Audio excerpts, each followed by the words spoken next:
Speed और acceleration सुनने में थोड़े भारी शब्द लगते हैं, है ना?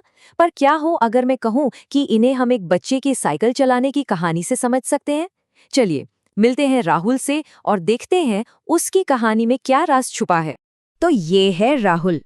राहुल का रोज का काम था साइकिल उठाना और स्कूल जाना, एकदम सिंपल। पर एक दिन उसके सीधे साधे रास्ते पर एक नई चुनौती आ गई, एक पहाड़ी। और बस यहीं से हमारी कहानी का मजेदार हिस्सा शुरू होता है। तो आ गया पहला दिन। राहुल ने सोचा, ठीक है, पहाड़ी है तो क्या, चढ़ जाएंगे।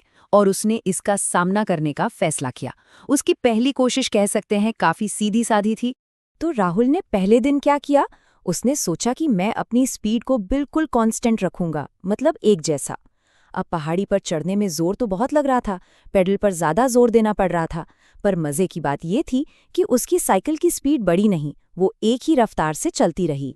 और पता है, फिजिक्स में इसी चीज को एक नाम दिया गया है, यूनिफॉर्म स्पीड। मतलब कोई चीज चल तो रही है, उसमें स्पीड तो है, पर वो स्पीड बदल नहीं रही, एकदम एक जैसी है, बिल्कुल राहुल की साइकिल की तरह। ठीक है, तो पहला दिन तो जैसे तैसे निकल गया।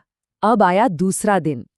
इस बार राहुल ने सोचा कुछ अलग करते हैं, एक स्मार्ट तरीका आजमाते हैं।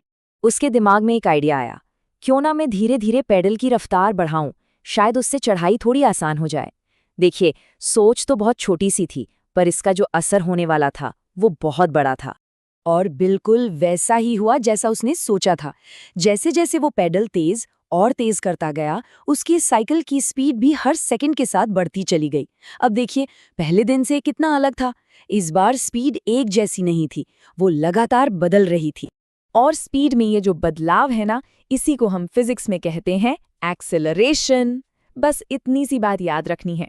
जब भी स्पीड बदलती है, चाहे वो तेज हो या धीमी, हम कहेंगे कि वहां एक्सेलरेशन है। अब चलते हैं कहानी के सबसे दिलचस्प मोड़ पर। तीसरा दिन। इस दिन कुछ ऐसा हुआ जिसकी राहुल ने कल्पना भी नहीं की थी। तो राहुल पहाड़ी के ऊपर पहुंच गया। अब थी नीचे उतरने की बारी।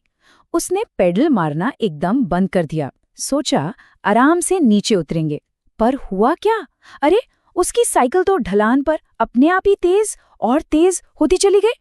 राहुल एकदम शॉक में था। मतलब वो सोच रहा था, ये क्या हो रहा है, मैं तो पेडल भी नहीं मार रहा, फिर भी ये साइकिल भागे जा रही है। और उसका ये सवाल हमें एक्सेलरेशन के बारे में एक और गहरी बात बताता है। तो क्या ये भी एक्सेलरेशन था? जी हाँ, बिल्कुल। क्यों? क्योंकि सिंपल सा रूल है, स्पीड बदल रही थी। इस बात से कोई फर्क नहीं पड़ता कि पेडल कौन मार रहा है या कोई मार भी रहा है या नहीं। अगर स्पीड में बदलाव है तो मतलब एक्सेलरेशन है, बस। अच्छा, तो जब वो ढलान के बिल्कुल नीचे पहुंच गया तो उसने क्या किया? जाहिर है, ब्रेक लगाए। साइकिल धीरे धीरे धीमी हुई और आखिर में रुक गई। और जानते हैं, उसकी यात्रा का ये जो आखिरी पल था ना, ये भी हमें कुछ सिखाता है। इसे कहते हैं नेगेटिव एक्सेलरेशन। कुछ लोग इसे डीसेलरेशन भी कहते हैं। इसका सीधा सा मतलब है कि जब स्पीड कम होती है, वो भी एक तरह का एक्सेलरेशन ही है। तो अब बात साफ है ना, स्पीड का बढ़ना भी एक्सेलरेशन है और स्पीड का घटना भी एक्सेलरेशन है। तो राहुल की ये जो 3 दिन की कहानी थी, इससे हमें क्या पता चला? चलिए सारे मेन पॉइंट्स को एक साथ जोड़कर देखते हैं। तो रूल बहुत ही सिंपल है, एकदम क्रिस्टल क्लियर। अगर स्पीड कांस्टेंट है, एक जैसी है, तो एक्सेलरेशन है 0, कुछ नहीं। लेकिन अगर स्पीड बदल रही है, चाहे जरा सी भी बढ़ रही हो या घट रही हो, तो समझ लीजिए कि वहां एक्सेलरेशन मौजूद है। बस यही है इन दोनों के बीच का सबसे बड़ा फर्क। तो इस पूरी कहानी से जो सबसे बड़ी बात हमें समझनी है वो क्या है? वो ये है कि एक्सेलरेशन का मतलब सिर्फ स्पीड बढ़ाना नहीं होता। इसका मतलब है स्पीड में किसी भी तरह का बदलाव, मतलब स्पीड का बढ़ना, स्पीड का घटना।